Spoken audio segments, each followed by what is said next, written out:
हिंदू धर्म में धनतेरस के दिन से ही दीपावली के 5 दिवसीय महापर्व की शुरुआत होती है। धनतेरस के दिन बहुत सारी चीज़ों की खरीदारी को अत्यंत शुभ और सौभाग्यदायक माना जाता है।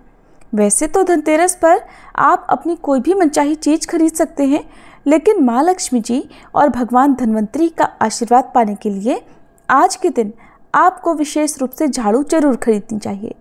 हिंदू धर्म में झाड़ू को धन की देवी माँ लक्ष्मी जी का प्रतीक माना जाता है, इसलिए धनतेरस के दिन खास तौर पर झाड़ू खरीदना बहुत ही शुभ माना जाता है। धार्मिक मान्यताओं के अनुसार धनतेरस के दिन झाड़ू खरीदने से घर की दरिद्रता दूर होती है, घर की सारी नेगेटिविटी दूर हो जाती है और घर में सुख समृद्धि आती है। धनतेरस के दिन झाड़ू खरीदने के बारे में कुछ नियम बताए जाते हैं, क्योंकि अगर आप इस दिन किसी जानकारी के अभाव में गलत झाड़ू ले आते हैं या झाड़ू खरीदते समय कुछ बातों का ध्यान नहीं रखते हैं, तो उससे आपके घर की जो भी लक्ष्मी है वो रूठ कर जा सकती हैं। आपके घर में धन आने की बजाय धन संबंधी परेशानियां बढ़ सकती हैं, धन का आगमन रुक सकता है या अनावश्यक रूप से खर्चे बहुत अधिक बढ़ सकते हैं। धनतेरस के दिन माता लक्ष्मी जी के अलावा भगवान धन्वंतरी की पूजा की जाती है और धन्वंतरी भगवान की पूजा करने से घर में सुख समृद्धि बनी रहती है। धनतेरस के दिन वैसे तो सोना चांदी बर्तन आदि वस्तुएं खरीदी जाती हैं, लेकिन ऐसा जरूरी नहीं है कि आप धनतेरस पर महंगी वस्तुओं की ही खरीदारी करें, बल्कि आप धन त्रयोदशी यानी धनतेरस के दिन झाड़ू भी खरीद कर घर ला सकते हैं। झाड़ू खरीदने से माँ लक्ष्मी जी अत्यंत प्रसन्न होती हैं, लेकिन झाड़ू खरीदते समय आपको कुछ बातों का विशेष ध्यान रखना चाहिए। तो चलिए आपको बताते हैं कि धनतेरस के दिन झाड़ू खरीदते समय किन किन गलतियों को करने से बचना चाहिए, किस तरह की झाड़ू आपको खरीदनी चाहिए और पुरानी झाड़ू का क्या करना चाहिए। झाड़ू खरीदते समय आपको धनतेरस के दिन समय का ध्यान रखना चाहिए।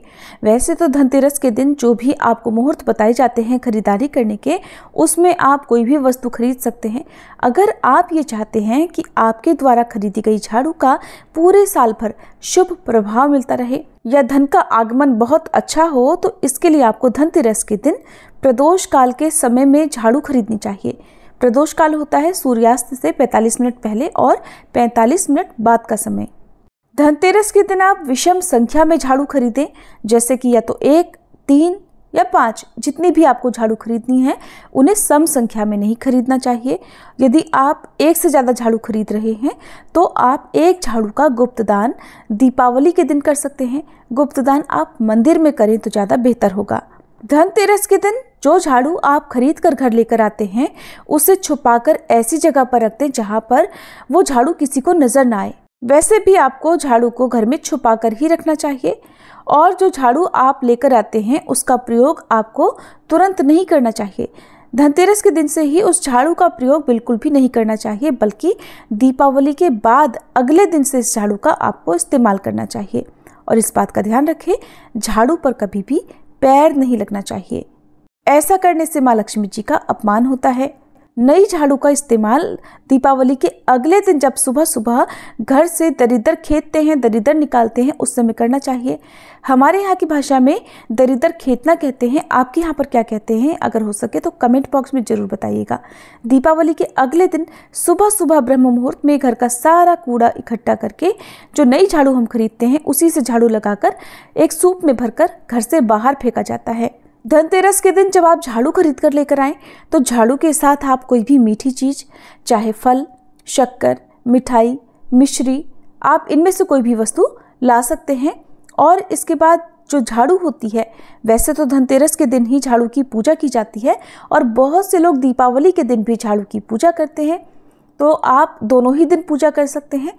झाड़ू की विधि विधान से पूजा करें। झाड़ू के हैंडल पर कच्चा सूत बांधे, 3 बार कच्चे सूत को लपेटे और 3 ही गांठ उस धागे में आपको लगानी है। इसके बाद हाथ जोड़कर माँ लक्ष्मी जी से प्रार्थना करें कि हे माँ, हमारे घर में जो भी नकारात्मकता है या जो भी दरिद्रता है वो सब आपकी कृपा से दूर हो जाए और हमारे घर में सुख समृद्धि का और धन का आगमन हो। ध्यान रखें कि जिस झाड़ू की आपने पूजा की है उस झाड़ू को आप अन्य किसी को ना दें, आसपास के किसी भी व्यक्ति को ना दें। आपके खुद के ही घर के काम में ये झाड़ू आनी चाहिए।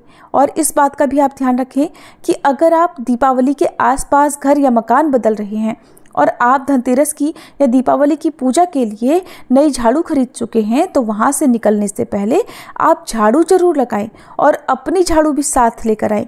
ऐसा करने से माँ लक्ष्मी जी की कृपा सदैव बनी रहती है। दीपावली के इन 5 महादिनों में आप अपने घर में इस्तेमाल होने वाली झाड़ू को किसी अन्य व्यक्ति को ना दें, क्योंकि बहुत से लोग इस समय तरह तरह के टोटके झाड़ू से करते हैं। यदि कोई ऐसा करता है तो आपके घर की सुख समृद्धि भी जा सकती है। धनतेरस के दिन आपको झाड़ू खरीदते समय एक बात का ध्यान रखना है कि आपको इस दिन प्लास्टिक वाली झाड़ू नहीं लानी है। बहुत से लोग जाला उतारने वाला ब्रश या दूसरी प्लास्टिक की झाड़ू भी आज के दिन लेकर आते हैं। आपको सीकों वाली झाड़ू या केवल फूल झाड़ू ही घर पर खरीद कर लानी है। हो सके तो इस बात का भी ध्यान रखें कि झाड़ू के हैंडल पर प्लास्टिक की डोरी की बजाय जो भी नॉर्मल डोरी होती हैं वो बंधी हुई हो तो बहुत अच्छी बात है। इस बात का भी ध्यान रखें कि जो झाड़ू आप धनतेरस के दिन खरीद रहे हैं उसका प्रयोग आपको या उसका इस्तेमाल आपको घर के अंदर की साफ सफाई में करना है। घर के बाहर साफ सफाई के लिए आप दूसरी झाड़ू का इस्तेमाल करें। भूल कर भी पुरानी झाड़ू को धनतेरस के दिन नहीं फेंकना चाहिए और दीपावली के दिन भी नहीं फेंकना चाहिए। जिस दिन आप घर की सारी दरिद्रता सूप में भरकर फेंकते हैं, यानी दीपावली के ठीक अगले दिन, उस दिन पुरानी झाड़ू को आप फेंक सकते हैं। लेकिन फेंकते समय भी इस बात का ध्यान रखें कि झाड़ू ऐसी जगह ना फेंके जहां पर वो किसी के पाँव में आए। झाड़ू को यदि हो सके तो आप जल में प्रवाहित कर दें या फिर भूमि विसर्जन कर दें, यानी कि गड्ढा खोद कर उसमें आप दबा सकते हैं। जिस घर में झाड़ू की सीकें बिखरी होती हैं उस घर में भी सदा धन संबंधी परेशानियां बनी रहती हैं। तो इस बात का ध्यान रखें कि झाड़ू की सीकें कभी भी बिखरी ना हो। आप झाड़ू को अच्छी तरह से बांध कर उसके बाद ही इस्तेमाल में लेकर आएं। ये थी आज की वीडियो जानकारी। अगर आपको अच्छी लगी हो तो वीडियो को लाइक जरूर कीजिएगा।